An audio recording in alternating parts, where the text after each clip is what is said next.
Hi everyone, welcome to Tara Institute tonight. Nice to see you all. I just will say, I go for refuge until I'm enlightened to the Buddha, the Dharma and the highest assembly from the virtuous merit that I collect by practicing giving and other perfections. May I attain the state of a Buddha to benefit all sentient beings. I go for refuge until I'm enlightened to the Buddha, the Dharma and the highest assembly from the virtuous merit that I collect by practicing giving and other perfections. May I attain the state of a Buddha to benefit all sentient beings. I go for refuge until I'm enlightened to the Buddha, the Dharma and the highest assembly from the virtuous merit that I collect by practicing giving and other perfections. May I attain the state of a Buddha to benefit all sentient beings. All Buddhist talks, mostly all, start with that. And some of them go on, some of the prayers go on and on and on and on. Like the whole hour would be prayers for some people, for some teachers. So for those who might be new here today or first time, I'll talk a little bit about meditation and then go on to talk about motivation techniques. Motivation being primarily Buddhists are sort of urged to practice the Dharma, and the way they're urged to practice so that we don't fall back into our sort of attachment and anger and ignorant ways. We're urged to think about several things, like we're urged to think about death because there might not be much time left for any of us, and we're urged to think about impermanence. If we think about impermanence, then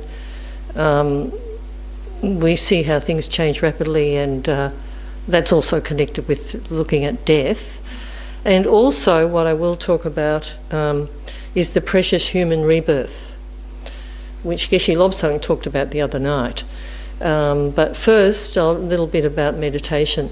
So meditation is just holding awareness on a positive image or a positive thought or a positive object. We say object. Object can be a person or a thing or an idea. So object is synonymous with those things. So it's holding our concentration on a positive object. So it's sort of not allowing negative, it's definitely not holding on to negative stuff. So if we're holding our mind, focusing our mind on a positive or even a neutral thing, we're not focusing on a negative thing. So a neutral is the breath. So the breathing meditation is a neutral object to focus on. So at least, we're training our mind to not be disturbed all the time, to not be racing off here and there with thoughts of today and thoughts of tomorrow and thoughts of how I can't stand that person, they said that, and or I'm a hopeless person, or all those negative self-deprecatory thoughts we have. So it's giving ourselves a bit of a break from that meditation. I mean, there's lots and lots of different types of meditation, different schools, even, yoga that I've attended occasionally, because I find it really hard, yoga. This is much easier, I think. Yoga has sometimes have a sort of meditation, the one school I went to. So there's lots of different types of meditation, but mainly the sort of meditation that they do, that Geshe Doga does or the Tibetan teachers do, is sort of single-pointed concentration on the breath. It's not really led as such. The analytic meditation is more a led meditation where, the teacher or the person will say, now focus on this.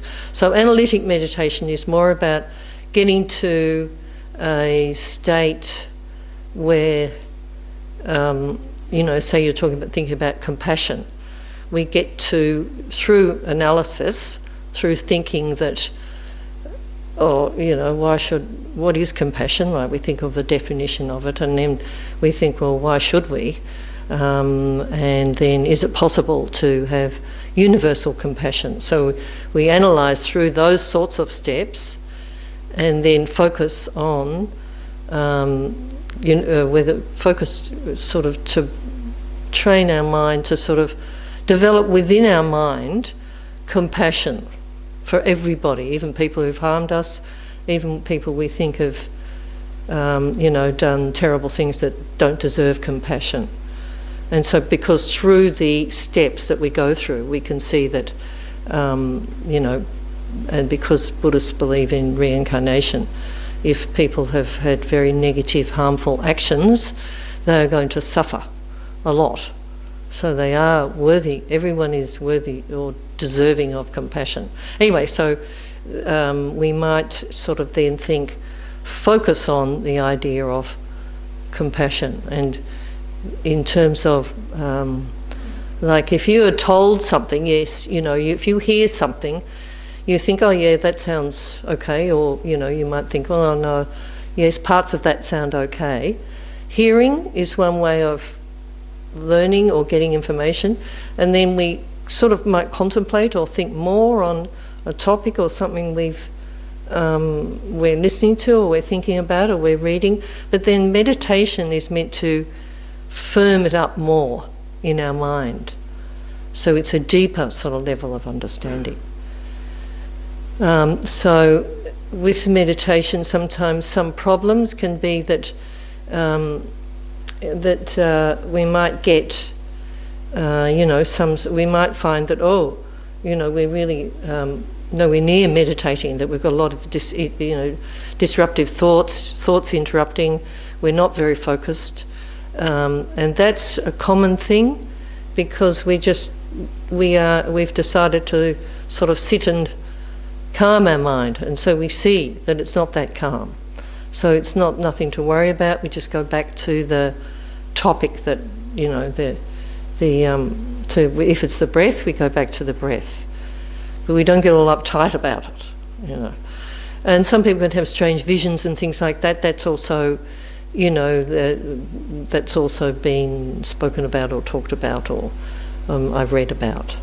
So it's best to, with the posture, it's best to sort of try and keep your back straight. If you're sitting in a chair, that's okay, but it's best to keep some sort of balance, balance of the energy flowing, because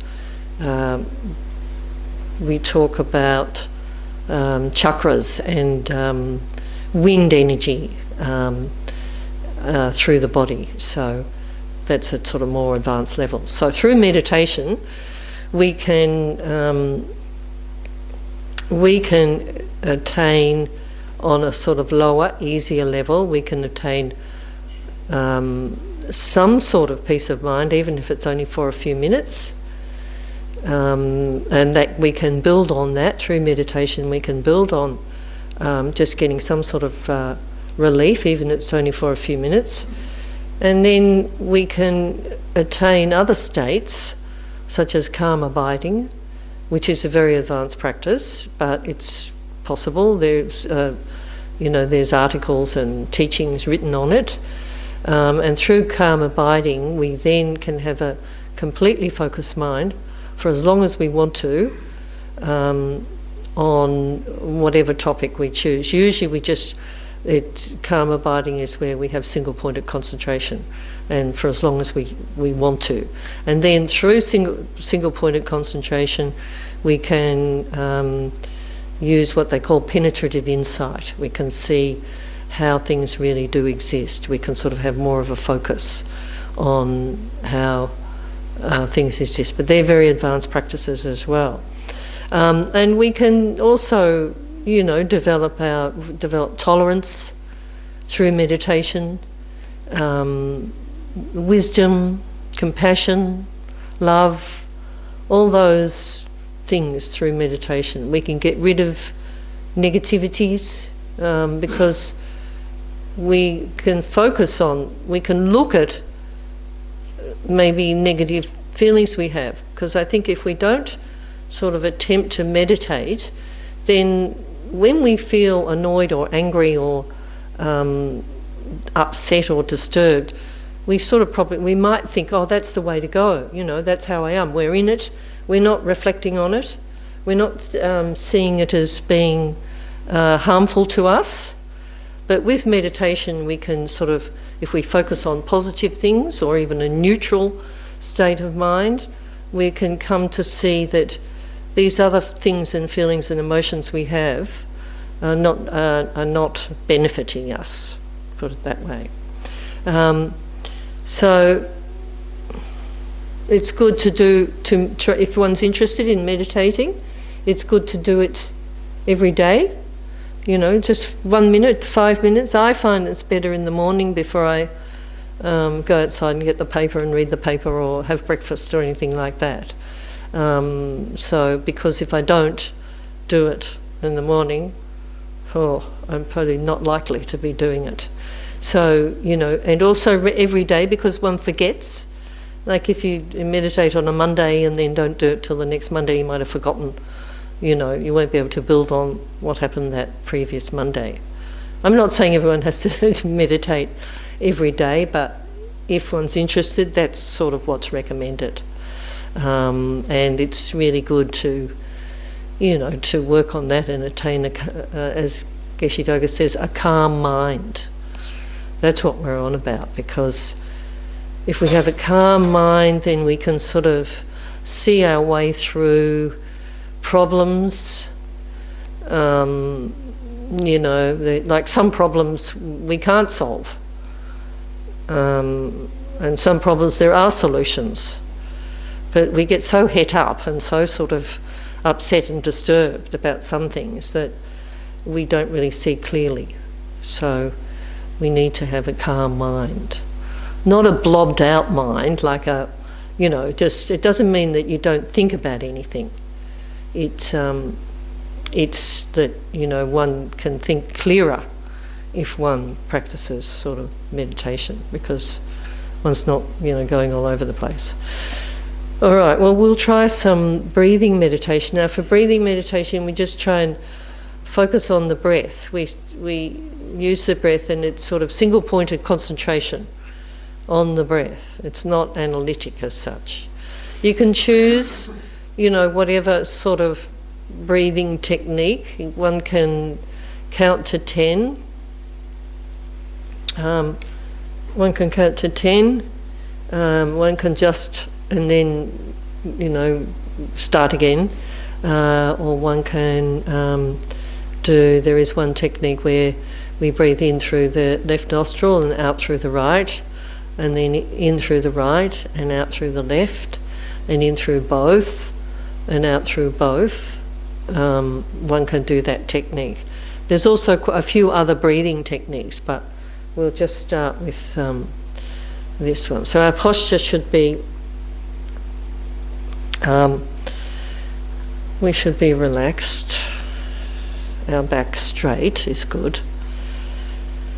Our hands can be in this position, this right hand on the left and thumbs touching.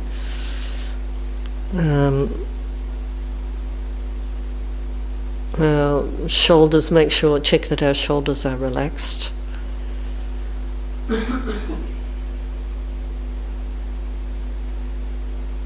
And our arms not too tight in and not too far out, so we're leaning forward. Our eyes, I think if our eyes are wide open, we might have too much light. It might be too stimulating. Or if our eyes are closed, then we might be sleepy. So whatever is really comfortable with having your eyes sort of open. Okay, and so we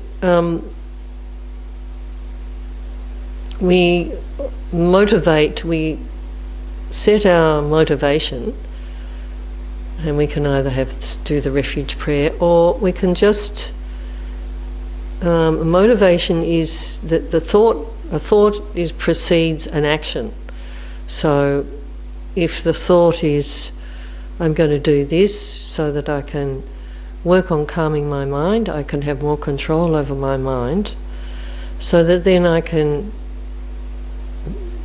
feel better in myself, and I can have better relationships, or I can handle relationships. So that can be a motivation. And that will mean that our meditation will follow that sort of motivation. So we can breathe in through our nose and out through our mouth a couple of times.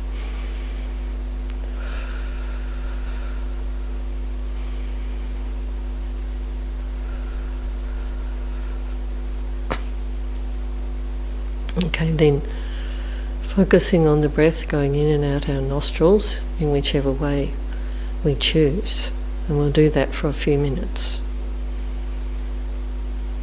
If thoughts invade, just go back to the breathing gently. You can just think, oh yeah, that's a thought, it's gone.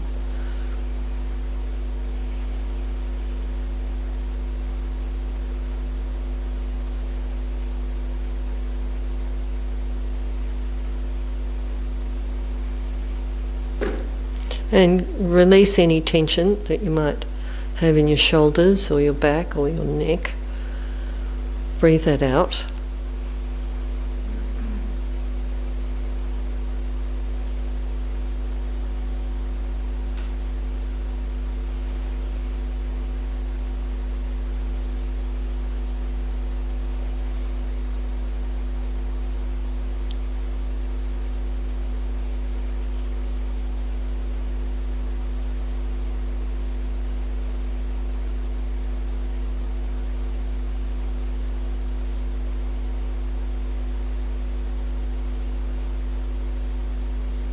Just see that our mind is, the nature of our mind is clarity, just pure clarity and awareness. No thoughts, no emotions. So just focusing on the breath to experience that.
Okay, we can come out of that.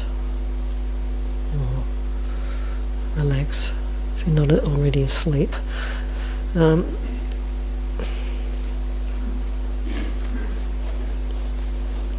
Any comments on that? Any difficulty or any comments or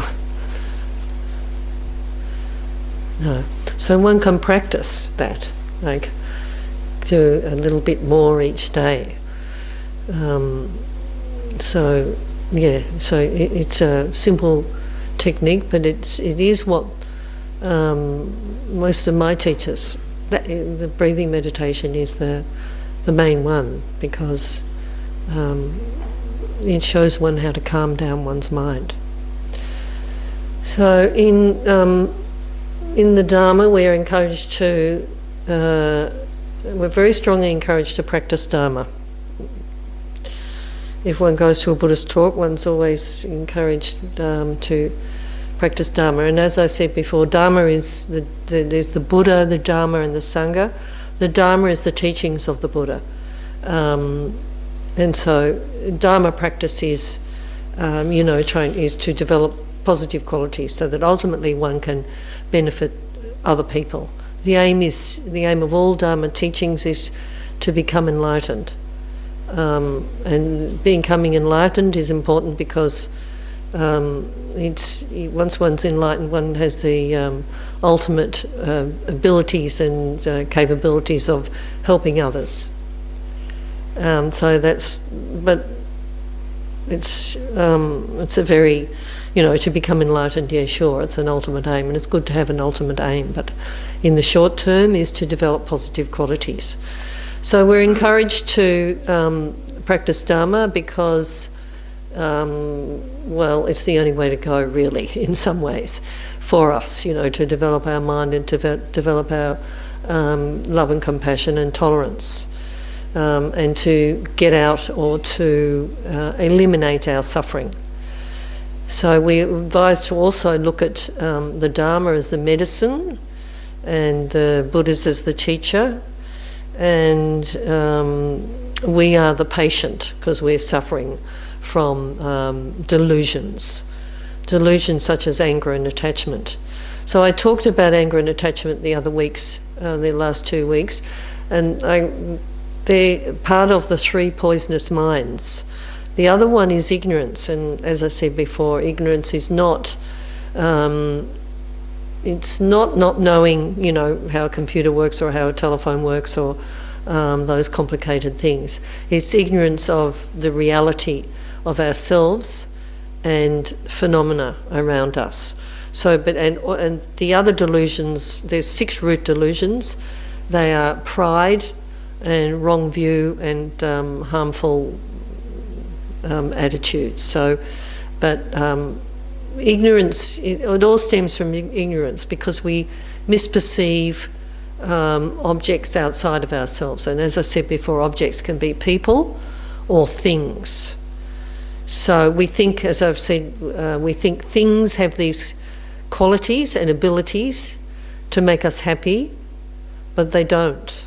They might make us happy for a while, but they don't have those qualities. We project onto quality or onto the things, whether things are objects being people or things like a new car or, clothes, fabulous clothes, or, having lots of money. My mum always used to say to me, well, money doesn't make you happy. I used to think she was just crazy. What was she talking about? Of course it does.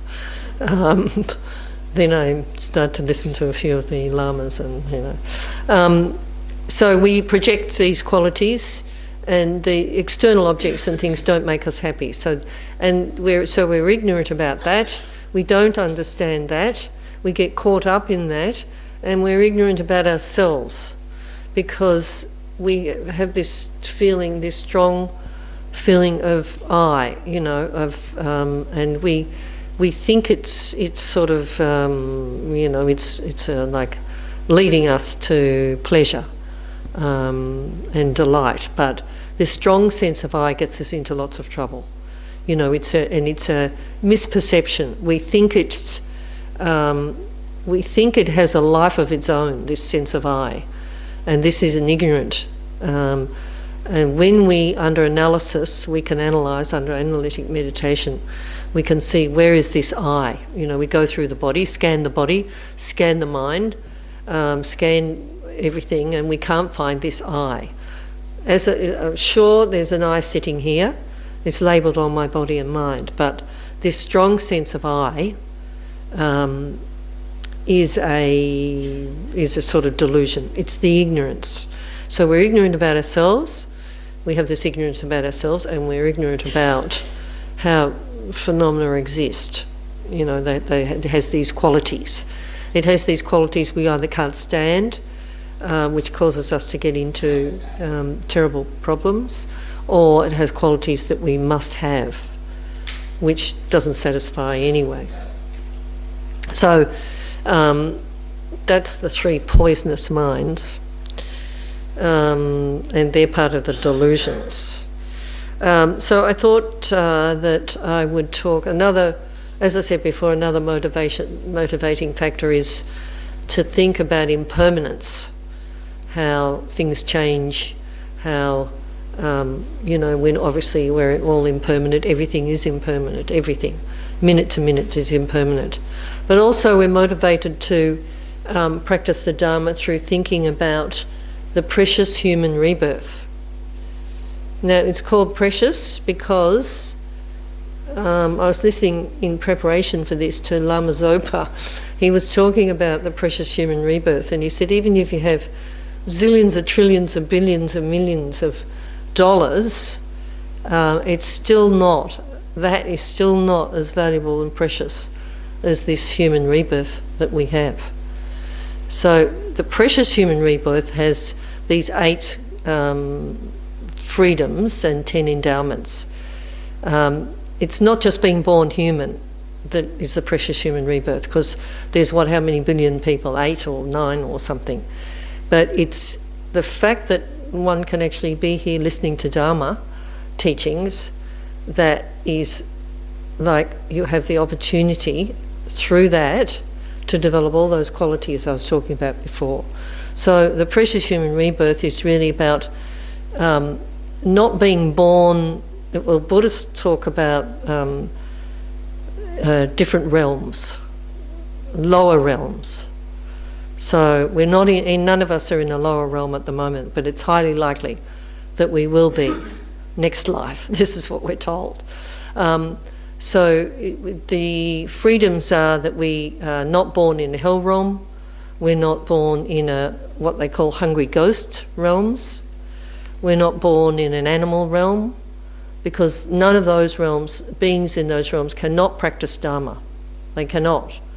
They can't even, and we're not born in a godly sort of realm. There's a godly realm that Buddhists talk about. The human body is the one that can take one to enlightenment. So, I mean, as I say before, there's lots of humans, but how many would be listening to the Dharma? How many would be thinking about Dharma teachings? Really, you know, there might be, we have, FPMT has quite a few centres around the world, and yes, there is Dharma teachings, but of all the humans, apparently the Buddha put his finger on the dirt and said, all the people with precious human body is about the amount of dust on my fingernail, and all the people in the lower realms are the amount of dust everywhere, or dirt everywhere. So the fact that one has this freedom, also it's having been born in an era when the Dharma has been taught, having some sort of faith. So I mean, we could have been born 3,000 years ago. Someone born 3,000 years ago would not have had any chance of hearing any Dharma, anything like, you know, the Dharma teachings. Also having defective organs, making it very difficult, like if one were blind. I know nowadays, these teachings are very ancient, but I know nowadays if you're blind you can, you know, access teachings by hearing them, and if you can't hear then you can get teachings. But also being mentally not able to understand. So we have all those abilities, and we have freedoms, and we have these endowments. And they liken it also, apart from the dust analogy, they liken it to the turtle, the story of the turtle, which you've probably all heard.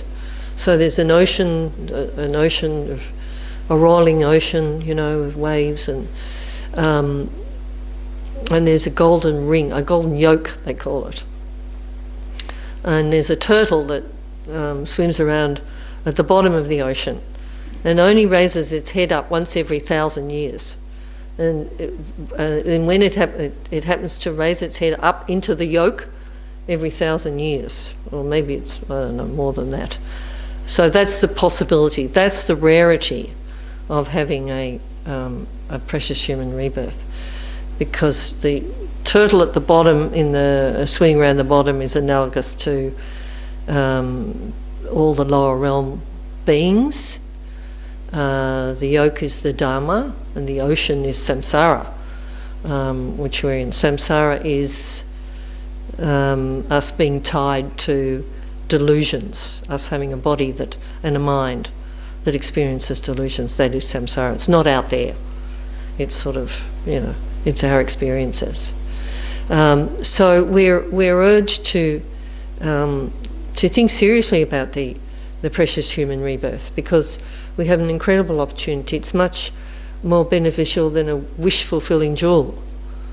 Like if you had a wish-fulfilling jewel, it would only last for this life. But this body can take us to another human body and another and another through developing our positive mental sort of capacities. So we're urged to think and to act now, because at death the only thing that helps us is the Dharma, is having trained our minds, got rid of our negativities, our problems, our negative emotions, acquired, you know, positive mental states, and that's the only thing that's going to help us when we die. Because our possessions are not going to help us when we die. Our family's not going to be able to help us. They might actually be a problem. I don't know what else. Lots of money. No, nothing's really going to help us. So, but the fact that we've got a precious human rebirth and we can, you know, develop these qualities is fantastic. Apparently, it's like, you know, we don't realise, we don't appreciate it so much. So we can do a meditation on this. So I'll go through, like, you know, it's really about appreciating our human existence, because I think we get, you know, negative. We feel negative. We might have difficulties. You know, we might, you know, feel that we're not really, you know, getting on. We're not really very, you know, good at certain things. That we're maybe a bit hopeless. We're, you know, we make a lot of mistakes. We hurt people. We get upset too easily. But if we sort of focus on the fact that we've got this amazing opportunity, then we can appreciate our existence and not dwell on negativities. And they talk about recognising this and rejoicing in the fact that we have this. So we can do a short meditation on this. There was a quote I had from the Foundation of All Good Qualities, which is, there's also a quote which is, "This precious human rebirth is the vessel from which we can traverse the ocean of samsara and reach across to the other shore, being enlightened." I know, and when I first used to listen to Dharma teachings a long time ago, I think, Well, being enlightened, you know, for the benefit of all sentient beings is it's a very far-fetched thing, but what else are we going to do, really? You know, we're going to acquire lots of stuff that's not going to help us that much. And then from the foundation of all good qualities, it's got, I just thought this quote, understanding that the precious freedom of this rebirth, freedom from all those things I mentioned before, is found only once, because they say that, look, it's just likely you probably only get it once. You know, you're not guaranteed to get it the next lifetime, is greatly meaningful and is difficult to find again. Please bless me to generate the mind that unceasingly, day and night, takes its essence. So, all right, we can do a bit of an analytic meditation. So our motivation is to appreciate this precious human rebirth, so that we can develop all the fabulous abilities and qualities that is its potential, and to become enlightened for the benefit of all sentient beings.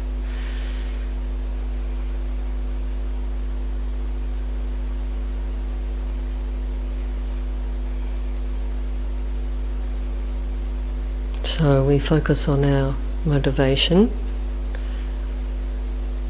and then we focus on our breath, just to calm our mind.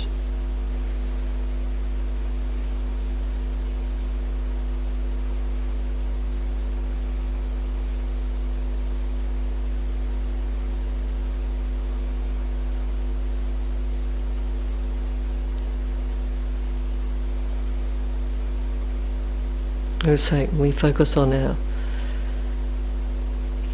our self for a moment, our personality, our accomplishments. Are we satisfied, or do we find a lot of fault in ourselves?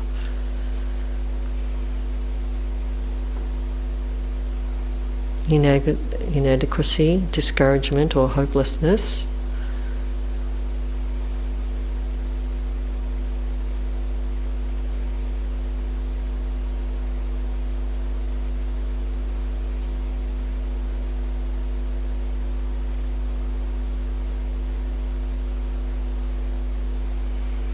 Even if we feel fine now, there have been times in the past where we felt a bit depressed or down or upset, or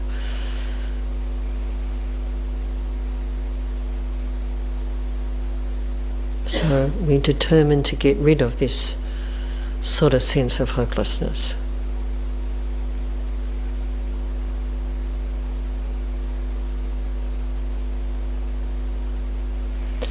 So we compare ourselves with people worse off than we are, or with beings worse off than we are.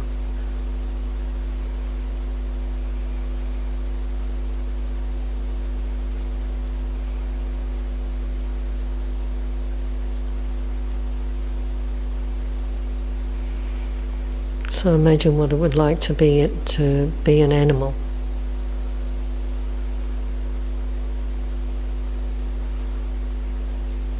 Deeply ignorant, with no potential for mental and spiritual development.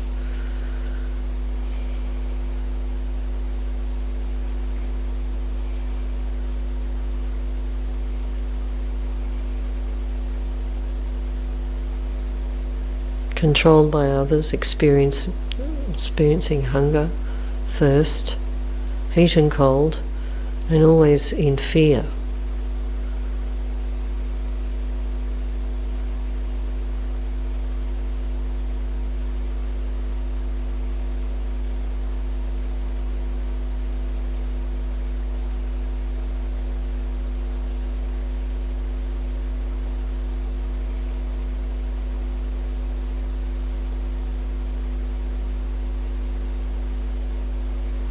Or imagine being a beggar, just no chance to practice Dharma.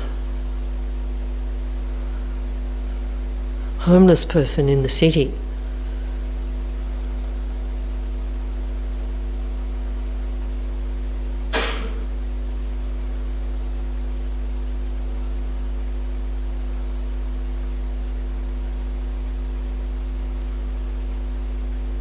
Sleeping on the street with all one's belongings, with no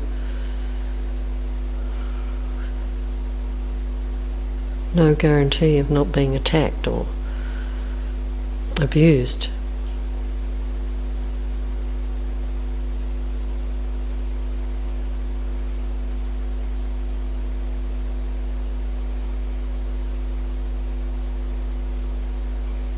Or having severe mental and physical handicap, unable to practice the Dharma.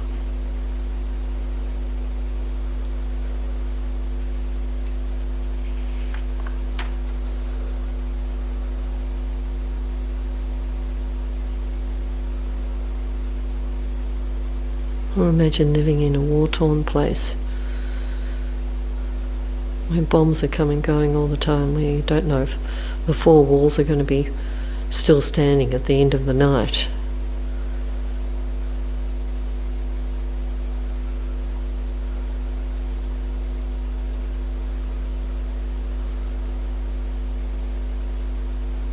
Having to run from one place to another without your stuff.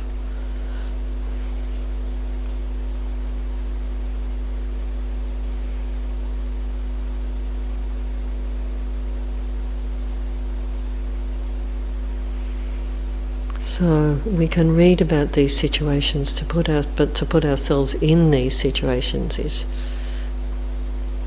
very difficult.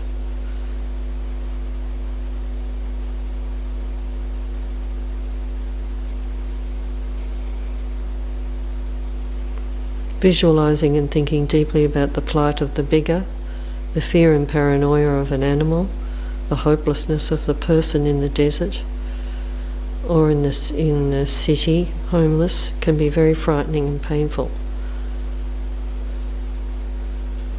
But it helps us to understand how minute our problems are, really.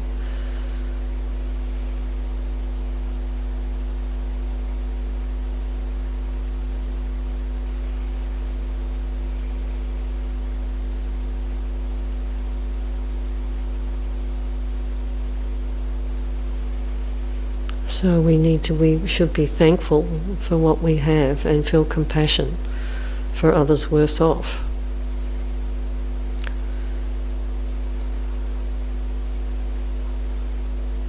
Now think about all the good qualities and advantages of our life. We're a human being with an intelligent mind, a loving heart and a healthy body.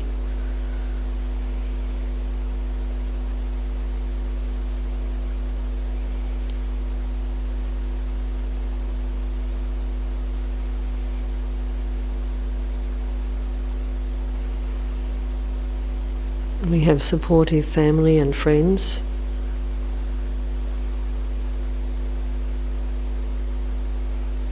And a place to live.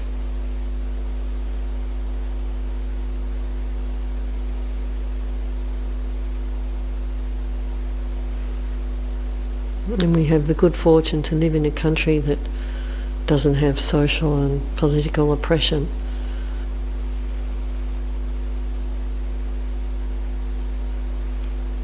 We have opportunities to pursue our creative, intellectual and social interests, and we have the opportunity to go anywhere and do anything.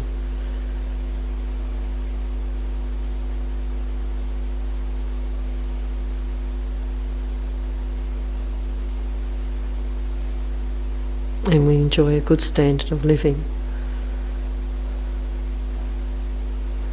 And we also have the ability to investigate, understand, and transform our mind.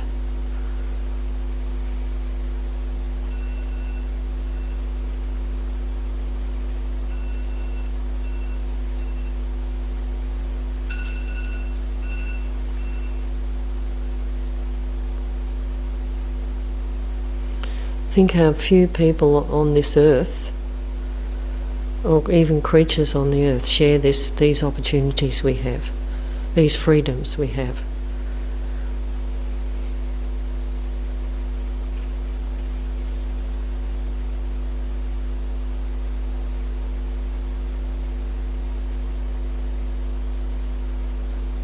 And when we consider this deeply, we see what a rare and precious life yours is.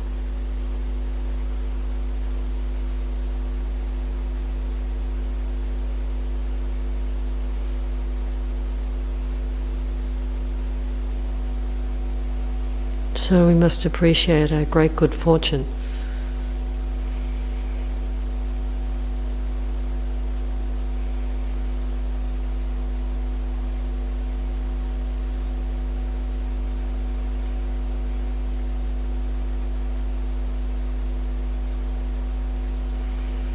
So we see the disadvantages that our life is free from and the advantages we enjoy.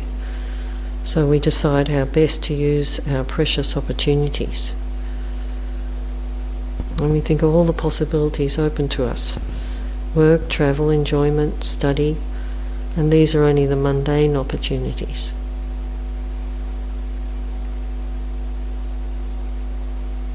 So the greatest benefit this life can bring us is spiritual development and transforming our mind.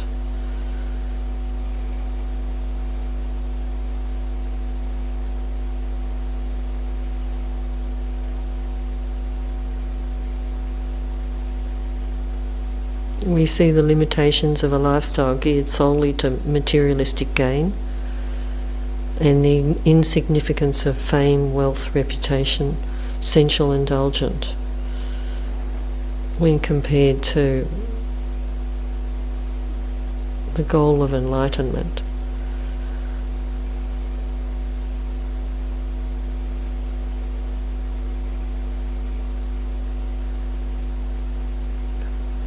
Why aspire to only temporal achievements when we are capable of so much more?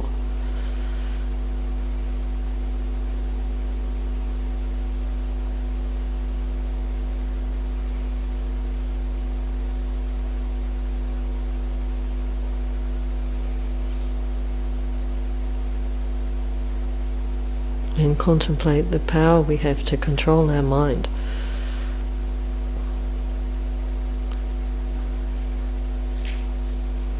So how can we possibly feel depressed or hopeless when we have this amazing ability?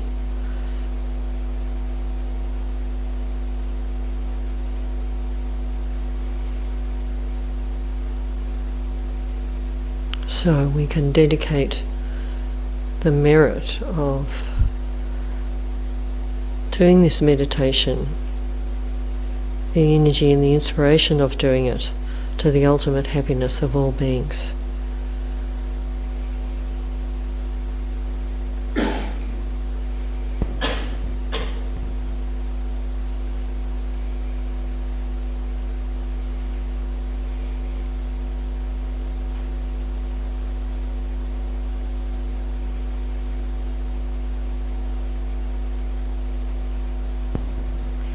All right, we can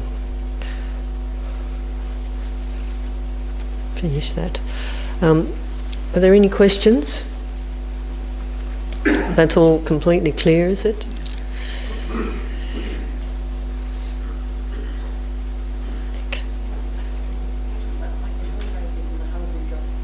The hell beings and the hungry ghosts? Yeah. Yes, well, the Buddhists do talk about. The question is the hungry ghosts and the hell realms. They're what the Buddhists say, and I think there's been a story like that the Buddha at one stage did go down to the hell realm to liberate someone, to help someone. So that's what Buddhists say, that there are hell realms. You know, there are, maybe some people can see them, some people with completely clear, clairvoyant or sort of clear minds, but yeah, they talk about hell realms. So Not within us. no, not within us, but I mean, I'm sure there's people on this planet living a sort of a hell realm. There's different types of hell realms. There's hot ones and cold ones, and no, not within us, but I always think that there people who live a hell, of a life, sort of, people. But they're not in the hell realm. So yeah, this was Buddhist, not cosmology, but yeah, they talk about hell realms. So, and there's hot hells, and there's lots of stuff, really dramatic sort of stuff about the hell realms.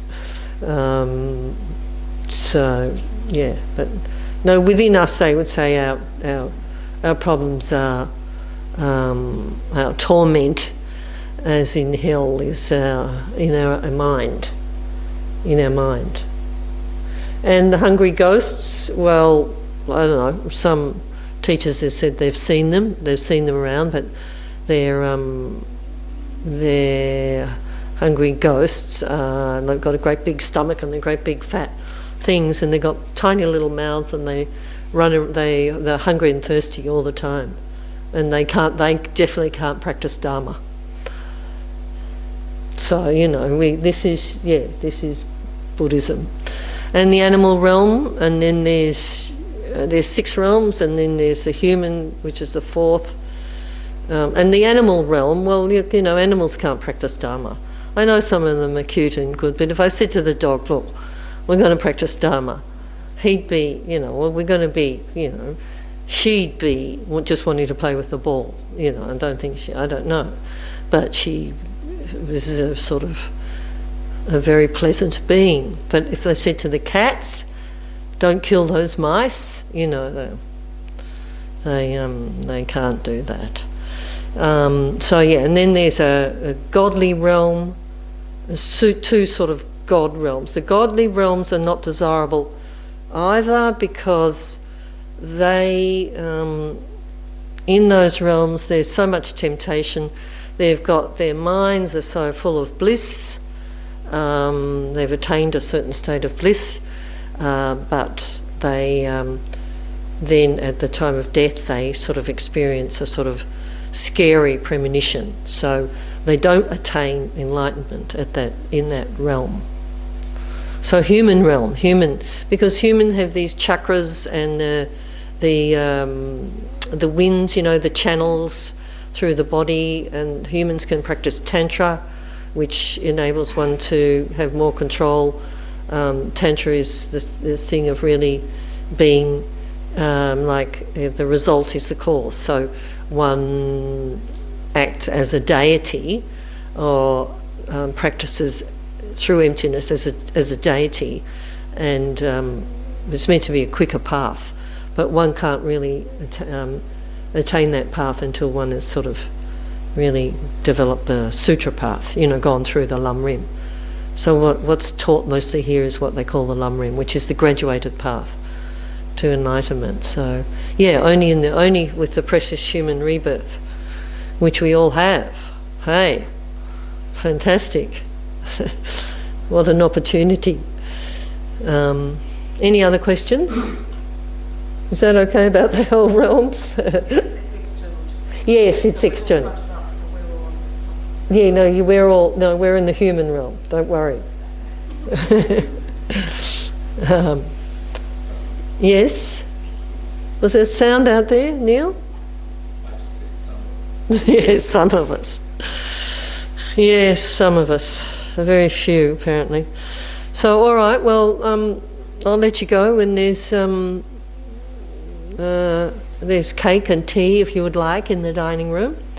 So thanks very much for your attendance, and the best class I've ever had. Better than the year 9s.